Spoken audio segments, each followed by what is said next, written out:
दोस्तों आज मैं लेकर के आया हूं आपके लिए एज वाले क्वेश्चंस को सॉल्व करने का सबसे आसान तरीका। जी हां दोस्तों, आज की इस वीडियो में हम लोग एज वाले 5 क्वेश्चन सॉल्व करेंगे और उसी क्वेश्चंस को सॉल्व करते करते इसका शॉर्ट ट्रिक भी सीखेंगे। तो मेरा नाम है सुमित और आप देख रहे हो डियर ट्रिक। तो चलिए दोस्तों शुरू करते हैं।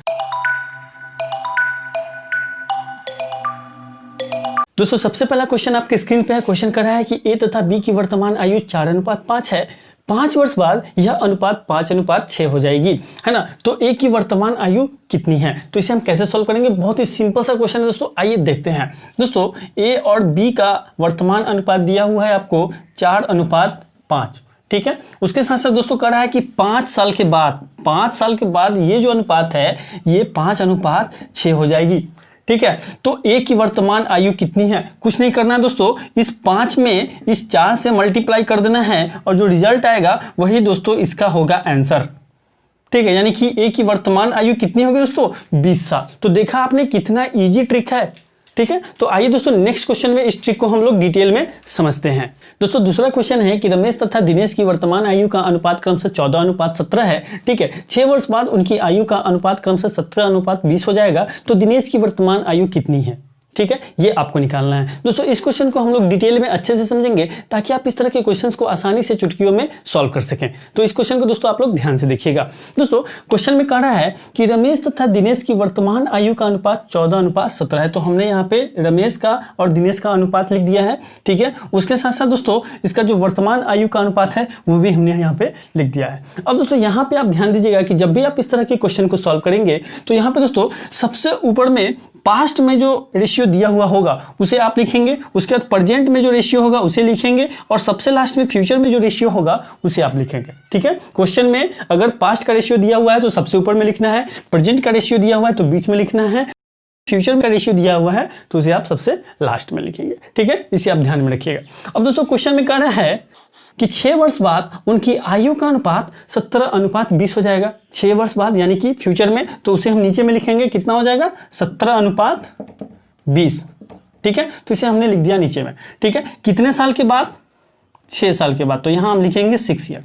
क्लियर है, इतना तक क्लियर है आपको। अब दोस्तों इतना करने के बाद आपको देखना है कि इन दोनों के बीच में कितना का डिफरेंस है और इन दोनों के बीच में कितना का डिफरेंस है। दोस्तों यहाँ पे आप देख सकते हैं कि 14 और 17 के बीच में 3 का डिफरेंस है, ठीक है, और 17 और 20 के बीच में भी 3 का भी डिफरेंस है, ठीक है। तब कोई दिक्कत नहीं है। यहाँ पे अगर बराबर बराबर डिफरेंस है तो कोई दिक्कत नहीं है। अगर यहाँ पे अलग अलग डिफरेंस होता तो उसे हम कैसे सॉल्व करेंगे अगले क्वेश्चन में हम लोग देखेंगे, ठीक है। तो यहाँ पे क्या हुआ दोस्तों कि दोनों जगह 3 का डिफरेंस है, क्लियर है, और यहाँ पे 6 ईयर का डिफरेंस है। तो आपको क्या करना है, इस 6 ईयर इस 3 से डिवाइड करना है। डिवाइड करने के बाद ये आ जाएगा 2, क्लियर है। अब दोस्तों क्वेश्चन में आपसे पूछ रहा है कि दिनेश की वर्तमान आयु कितनी होगी। क्या पूछ रहा है दोस्तों, दिनेश की वर्तमान आयु। तो दिनेश का जो वर्तमान का रेशियो है वो कितना है, 17 है। तो हम क्या करेंगे, इस 2 में इस 17 से मल्टीप्लाई कर देंगे तो जो रिजल्ट आएगा वही दोस्तों इसका आंसर होगा। क्लियर है, समझ में आया। एक बार और दोस्तों समझ लीजिए इस क्वेश्चन को। क्वेश्चन में क्या कर रहा था कि रमेश और दिनेश की वर्तमान आयु का अनुपात 14:17 है। तो वर्तमान आयु का अनुपात हमने यहाँ पे लिख दिया। उसके बाद दोस्तों क्वेश्चन में कह रहा है कि 6 साल बाद उनकी आयु का अनुपात 17:20 है। 6 साल बाद उनकी आयु का अनुपात 17:20 है, ये हमने यहाँ पे लिख दिया और यहाँ पे हमने लिखा 6 साल। क्लियर है। उसके बाद दोस्तों हमें क्या करना है, देखना है कि इन दोनों के बीच में कितना का डिफरेंस है, ठीक है। इन दोनों के बीच में दोस्तों सेम डिफरेंस होना चाहिए। यहाँ पे 3 का डिफरेंस है तो यहाँ भी 3 का डिफरेंस होना चाहिए, ठीक है। तो 3 का डिफरेंस था, हमने यहाँ पे 3 लिख दिया। उसके बाद दोस्तों क्या करना है कि इस 6 ईयर में इस 3 से डिवाइड करना है। डिवाइड करने के बाद जो नंबर आएगा उस नंबर में आपको जिसके बारे में पूछा जाएगा उसके रेशियो में उसे मल्टीप्लाई कर देना है, ठीक है। यहाँ पे दिनेश का प्रेजेंट एज पूछा गया है तो हमने क्या किया कि दिनेश का जो प्रेजेंट रेशियो दिया हुआ है उसमें इस 2 से मल्टीप्लाई कर दिया, इसका परसेंटेज निकल करके आ गया है। क्लियर है दोस्तों। तीसरा क्वेश्चन है कि राम तथा मोहन की वर्तमान आयु का अनुपात 3:4 है। राम और मोहन की वर्तमान आयु का अनुपात दिया हुआ है 3:4।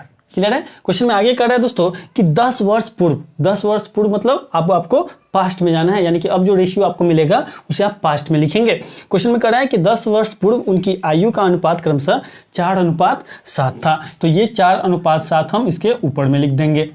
क्लियर है। कितने साल के बाद, 10 साल के बाद, तो यहाँ पे हम लिखेंगे 10 ईयर। क्लियर है। उसके साथ साथ दोस्तों क्वेश्चन में आपसे आगे कर रहा है कि 5 वर्ष बाद राम की आयु कितनी होगी, ये आपको निकालना है। तो कैसे सॉल्व करेंगे आइए देखते हैं। सबसे पहले दोस्तों देखेंगे कि इन दोनों के बीच में डिफरेंस कितना है। तो यहाँ पे दोस्तों आप देख सकते हैं कि 1 का डिफरेंस है, जबकि यहाँ पे 3 का डिफरेंस है, यानी कि ये दोनों जो डिफरेंस है वो मैच नहीं कर रहा है। ठीक है, तो हम क्या करेंगे, इन दोनों के बीच में डिफरेंस निकालेंगे। यहाँ पे दोस्तों 1 का डिफरेंस है और यहाँ पे 3 का डिफरेंस है। ठीक है, अब आपको करना क्या है कि इन दोनों संख्या में 3 से मल्टीप्लाई कर देना है और ऊपर वाले दोनों संख्या में 1 से मल्टीप्लाई कर देना है। ठीक है, तो नया जो रेशियो होगा वो क्या हो जाएगा दोस्तों, जब हम ऊपर वाले संख्या में 1 से मल्टीप्लाई करेंगे तो ये हो जाएगा 4:7 और नीचे वाले संख्या में 3 से मल्टीप्लाई करेंगे तो ये हो जाएगा 3 तिहाई के 9 और 4 तिहाई 12। ठीक है, यही न्यू रेशियो हो जाएगा।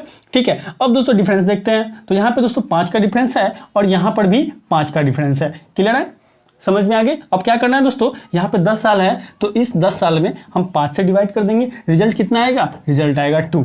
क्लियर है। अब दोस्तों क्वेश्चन में आपसे पूछ रहा है कि 5 वर्ष बाद राम की आयु कितनी होगी। ठीक है, प्रेजेंट का रेशियो आपको मिला हुआ है, आपको क्वेश्चन में करा है कि 5 वर्ष बाद राम की आयु क्या होगी। तो सबसे पहले हम अभी निकाल लेते हैं कि अभी राम की आयु कितनी होगी।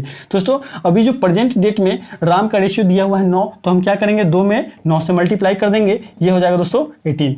ठीक है, लेकिन दोस्तों ये आंसर नहीं है, क्योंकि क्वेश्चन में आपसे करा है कि 5 वर्ष बाद राम की आयु कितनी होगी, तो इसमें हम ऐड कर देंगे 5। ठीक है, तो ऐड करने के बाद जो रिजल्ट आएगा वो दोस्तों इसका करेक्ट आंसर होगा। दोस्तों हो सकता है कि आपको ये लग रहा होगा कि इस क्वेश्चन को करने में मुझे बहुत टाइम लग रहा है, लेकिन दोस्तों जब आप प्रैक्टिस करेंगे तो इस तरह के क्वेश्चंस को करने में आपको 2 से 3 सेकंड लगेगा। ठीक है, और ये जो ट्रिक है दोस्तों ये हर क्वेश्चन पे अप्लाई होता है। ठीक है, अलग क्वेश्चन के लिए अलग अलग ट्रिक की जरूरत नहीं है, एक ही ट्रिक आपका हर क्वेश्चन पे अप्लाई होगा। ठीक है दोस्तों, चौथा क्वेश्चन है 7 वर्ष पूर्व ए तथा बी की आयु का अनुपात क्रमशः 4:5 है। ठीक है, 7 वर्ष पूर्व की बात की जा रही है, यानी कि पास्ट की बात की जा रही है। कितना है दोस्तों, 4:5, तो ये हमने यहाँ पे लिख दिया 4:5। ठीक है, आगे दोस्तों क्वेश्चन में करा है कि 7 वर्ष बाद यानी कि फ्यूचर की बात की जा रही है। 7 वर्ष बाद इनकी आयु का अनुपात क्रमशः 5:6 हो जाएगा, तो ये भी हमने यहाँ पे लिख लिया। आगे दोस्तों क्वेश्चन में करा है कि बी की वर्तमान आयु कितनी होगी, ये आपको निकालना है। तो दोस्तों सबसे पहले हम क्या करेंगे, देखें कि यहाँ पे कितने साल का डिफरेंस है। तो दोस्तों क्वेश्चन में करा है कि 7 वर्ष पहले, ठीक है, तो 7 साल का डिफरेंस है, और फिर करा है 7 वर्ष बाद, यानी कि फिर से 7 वर्ष का डिफरेंस है, यानी कि टोटल यहाँ पे 14 साल का डिफरेंस है। क्लियर है। उसके बाद दोस्तों क्या करेंगे, यहाँ पे डिफरेंस निकालेंगे। तो दोस्तों यहाँ पे 1 का डिफरेंस है और यहाँ पे भी 1 का डिफरेंस है, तो क्या करेंगे, इस 14 में 1 से डिवाइड करेंगे तो कितना आ जाएगा, 14। ठीक है, अब दोस्तों आपको बी की वर्तमान आयु निकालनी है। ठीक है दोस्तों, यहाँ पे देखिए बी का प्रेजेंट रेशियो यहाँ पे नहीं दिया हुआ है। अगर यहाँ पे बी का प्रेजेंट रेशियो दिया हुआ होता तो आप आसानी से यहीं पे आंसर निकाल लेते हैं। ठीक है, फिर भी दोस्तों आंसर निकलेगा, आइए देखते हैं। दोस्तों आपका बी का पास्ट का रेशियो दिया हुआ है और फ्यूचर का रेशियो दिया हुआ है। ठीक है, इसे भी हम आंसर निकालेंगे। दोस्तों पास्ट का रेशियो कितना दिया हुआ है, 5, तो 14 में हम 5 से गुना कर देंगे तो ये कितना हो जाएगा दोस्तों, 70। तो ये जो 70 आया दोस्तों, ये जो 70 है ये बी का 7 साल पहले का उम्र है। ठीक है, उसी तरह दोस्तों अगर हम फ्यूचर रेशियो की बात करें तो फ्यूचर में इसका रेशियो है 6। ठीक है, तो इस 14 में अगर हम 6 से गुना करेंगे तो ये हो जाएगा 84। तो ये जो 84 आया ये दोस्तों 7 साल बाद का इसका एज है। ठीक है, लेकिन दोस्तों क्वेश्चन में आपसे पूछ रहा है बी की वर्तमान आयु। तो बी की वर्तमान आयु के लिए हम क्या करेंगे दोस्तों, इस 70 में या तो 7 जोड़ दें या इस 84 में से 7 को लेस कर दें। ठीक है, तो कितना आ जाएगा ये 77। तो यही हो जाएगा दोस्तों इसका वर्तमान आयु। क्लियर है। तो इस तरह से आप क्वेश्चन को सॉल्व करेंगे।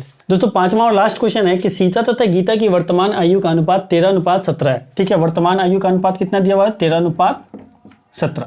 ठीक है, क्वेश्चन में आगे कर रहा है कि 4 वर्ष पूर्व, ठीक है, इनकी आयु का अनुपात 11:15 है। तो यहाँ पे हम लिखेंगे 11:15, 4 वर्ष पूर्व। क्लियर है। आगे दोस्तों क्वेश्चन में कहना है कि 6 वर्ष बाद इनकी आयु का अनुपात कितना होगा, ये आपको निकालना है। ठीक है, तो 6 वर्ष बाद इनकी आयु का अनुपात कितना होगा, ये निकालने के लिए दोस्तों आपको इनका आयु निकालना होगा कि इनका एक्चुअल में प्रेजेंट डेट में कितना एज है। ठीक है, तो सबसे पहले हम क्या करेंगे, प्रेजेंट डेट में इनका हम एज निकालेंगे। तो किस तरह से निकालेंगे दोस्तों, यहाँ पे देखेंगे डिफरेंस, तो यहाँ पे दोस्तों 2 का डिफरेंस है और यहाँ पे भी 2 का डिफरेंस है।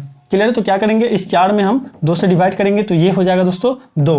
क्लियर है। अब प्रेजेंट डेट में इनका एज निकालने के लिए हम क्या करेंगे, इनका जो प्रेजेंट रेशियो है इसमें 2 से मल्टीप्लाई कर देंगे तो 13 दूनी के 26 और 17 दूनी के 34।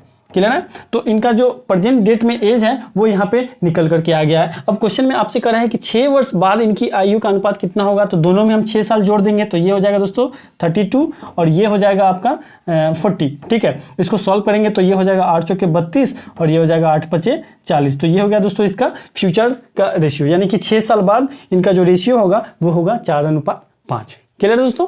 दोस्तों आज की इस वीडियो में हम लोगों ने एज वाले 5 इंपॉर्टेंट क्वेश्चंस को सॉल्व किया। दोस्तों वीडियो अच्छा लगे तो वीडियो को लाइक कीजिए, दोस्तों के साथ शेयर कीजिए और चैनल पर नए तो चैनल को सब्सक्राइब कर लीजिए। Thank you for watching. Vande Mataram.